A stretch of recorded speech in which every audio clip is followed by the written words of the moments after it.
អត្ថបទដកស្រង់ពីសៀវភៅស្ត្រីក្នុងព្រះពុទ្ធសាសនារៀបរៀងដោយលោកគ្រូអគ្គបណ្ឌិតបុត្រសវង្សធម្មទានសំឡេងដោយលោកស្រីអ៊ុំផាន់វណ្ឌីអាននៅថ្ងៃពុធទី23ខែមេសាឆ្នាំ2025ត្រូវនឹងថ្ងៃ11រោចខែចែកឆ្នាំម្សាញ់សប្បស័កពុទ្ធសករាជ2569នាងខ្ញុំសូមលើកយកអត្ថបទសិទ្ធិស្ត្រីក្នុងព្រះពុទ្ធសាសនាមកអានជូនប្រិយមិត្តអ្នកស្ដាប់ដោយក្តីគោរពស្រឡាញ់រាប់អានដ៏ខ្ពង់ខ្ពស់បំផុត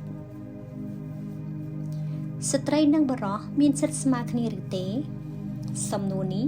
បើចំពោះពុទ្ធបរិស័ទដែលសិក្សាដោយល្អនៅព្រះធម៌ជាពាក្យទូន្មានរបស់ព្រះសម្មាសម្ពុទ្ធក៏រមែងឆ្លើយបានយ៉ាងច្បាស់លាស់ថាស្ត្រីនិងបុរសមានសិទ្ធិស្មើគ្នាក្នុងផ្លូវព្រះពុទ្ធសាសនាយ៉ាងពិតប្រាកដសិទ្ធិប្រែថាសេចក្តីសម្រេចគឺជាអំណាចមួយដែលប្រកបដោយធម៌ក្នុងវចនានុក្រមខ្មែរមានពាក្យប្រែច្រើនក្នុងនោះមានពាក្យប្រែថាអំណាចផងដែរ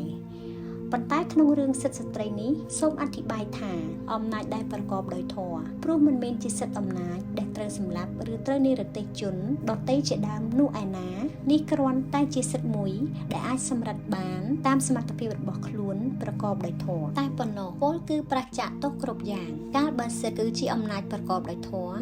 ក៏សម្ដែងបញ្ជាក់ថាស្ត្រីនិងបុរសរមែងមានសិទ្ធិស្មើគ្នាព្រោះពាក្យថាប្រកបដោយធម៌ក្នុងទីនេះរាប់ថាជាគុណជាតិមួយដ៏ល្អស្អាតនិងត្រឹមត្រូវ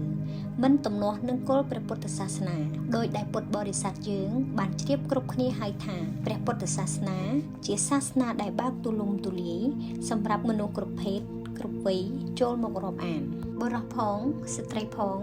ចូលមកក្នុងព្រះពុទ្ធសាសនាមានការងាររួមគ្នាប្រកបដោយទឹកចិត្តជ្រះថ្លាក្រោមម្លប់នៃពាក្យទូន្មានព្រានប្រដៅរបស់ព្រះសម្មាសម្ពុទ្ធកាលបើសិក្សាកាន់តែមានជំរឿមនុស្សយើងទាំងស្រីទាំងប្រុសរមែងមិនឆ្លោះគ្នាឡើយមិនតាំងទុកគ្នាជាសត្រូវត្រឡប់បែរជាមានសត្រូវគឺកិលេសរួមគ្នាវិញពលគឺរួមគ្នាសិក្សានាំគ្នាបដិបត្តិឲ្យកម្លាំងចិត្តគ្នាមានមេត្តាករុណាដល់គ្នាដើម្បីជំរះមន្ទិលសៅហ្មងក្នុងសន្តានរៀងខ្លួនមន្ទិលសៅហ្មងគឺជាកិលេសទាំងឡាយនេះហើយដែលជាសត្រូវរបស់ព្រះពុទ្ធសាសនាដូច្នេះទាំងប្រុសទាំងស្រីត្រូវតែមានសិទ្ធិស្មើគ្នាក្នុងការកំចាត់បងសត្រូវគឺកិលេសនេះឯងម្យ៉ាងទៀតព្រះពុទ្ធសាសនាបានសម្ដែងថាមនុស្សយើងកើតមករមែងមានទុក្ខជាតិទុក្ខជរាទុក្ខជាធិទុក្ខនិងមរណៈទុក្ខគឺជាសភាវៈទុក្ខតែមានជាប្រចាំគ្រប់គ្នាទាំងអស់មិនថាមានក្រដល់អាក្រក់អ្វីឡើយទាំងអស់គ្នាដែលជាអ្នកមានបញ្ញាសុទ្ធតែត្រូវការឲ្យរួចផុតចាកទុក្ខទាំងនោះដូចគ្នាហើយការដែលអាចរួចចាកផុតទុក្ខទៅបានមិនមែនស្ថិតនៅលើភាវៈជាមនុស្សប្រុសឬជាស្រីនោះឡើយ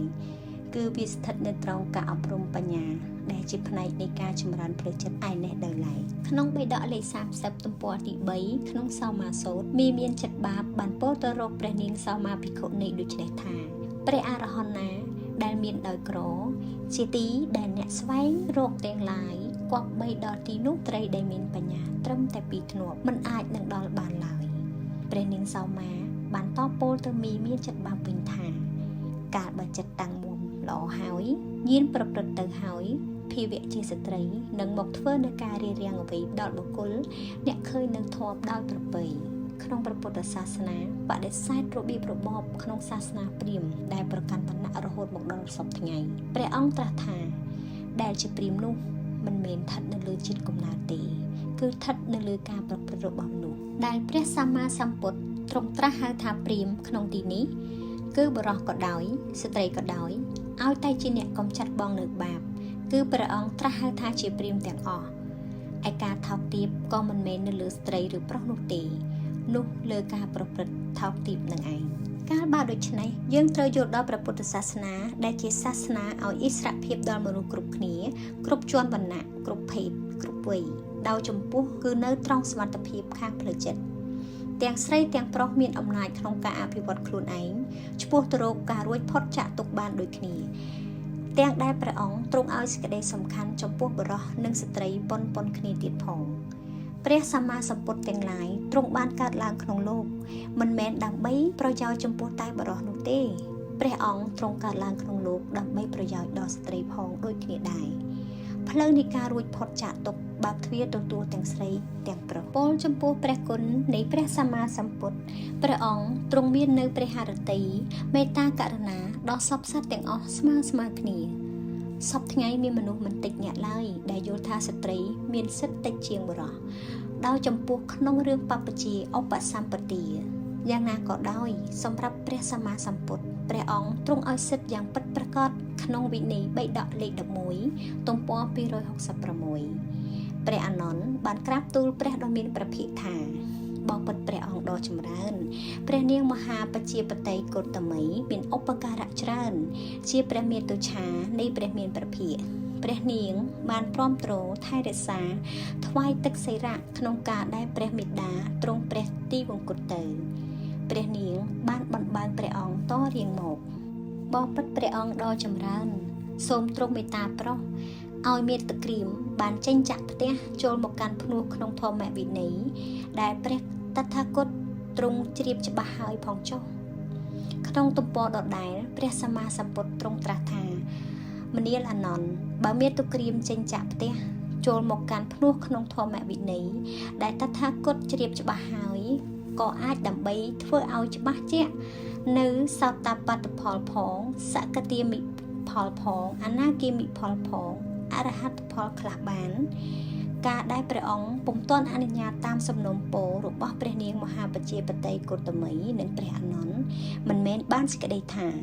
ភិក្ខុនីឥតប្រយោជន៍នោះឡើយព្រោះក្នុងព្រះពុទ្ធសាសនានៃព្រះពុទ្ធអង្គសុទ្ធតែមានភិក្ខុនីទាំងនេះដើម្បីស្មារតីមិនប្រមាថរបស់ស្ត្រីទាំងឡាយដែលបានបួសហើយនោះឲ្យប្រកាសច្បាស់ក្នុងចិត្តថាមិនមែនបានដោយងាយឡើយទាំងដែលត្រូវទទួលយកគរុធម៌8ប្រការមករក្សាទុករហូតដល់អស់ជីវិតដើម្បីប្រយោជន៍ធំក្នុងព្រះពុទ្ធសាសនាទៀតផងចំណុចសំខាន់មួយទៀតគឺការតាំងពុទ្ធបរិស័ទ4ជំពូកគឺភិក្ខុ1ជំពូកភិក្ខុនី1ជំពូកឧបាសក1ជំពូកនិងឧបាសិកា1ជំពូកនេះសម្ដែងឲ្យឃើញថាមានទាំងស្ត្រីមានទាំងបុរសក្នុងតួនាទីរួមគ្នាទ្រទ្រង់ព្រះពុទ្ធសាសនាដែលព្រះអង្គព្រមដាក់ព្រះជន្មាយុសង្ខារចំពោះមុខមាក៏ព្រោះព្រះអង្គទ្រង់ជ្រាបអំពីបរិស័ទទាំង4ជំពូកនេះឯងថាបានសិក្សាទ្រង់ព្រះធម៌បដិបត្តិព្រះធម៌សម្ដែងព្រះធម៌និងអាចដោះស្រាយចំពោះវាទៈផ្សេងបានធ្វើឲ្យសាសនាបរិសុទ្ធប្រះចាកមន្ទិលសេចក្តីទាំងអស់នេះឯងដែលបញ្ជាក់ឲ្យដឹងថាព្រះពុទ្ធសាសនាឲ្យសិទ្ធិដល់ស្ត្រីនិងបុរសស្មើគ្នាយ៉ាងពិតប្រាកដក្នុងការដែលត្រូវសិក្សាព្រះធម៌បដិបត្តិព្រះធម៌សម្ដែងព្រះធម៌រក្សាព្រះសាសនាក្នុងកិច្ចការទំនុកបម្រុងវត្តអារាមដោះស្រាយបញ្ហាផ្សេងឡាក់នាងខ្ញុំសូមគោរពថ្លែងអំណរគុណ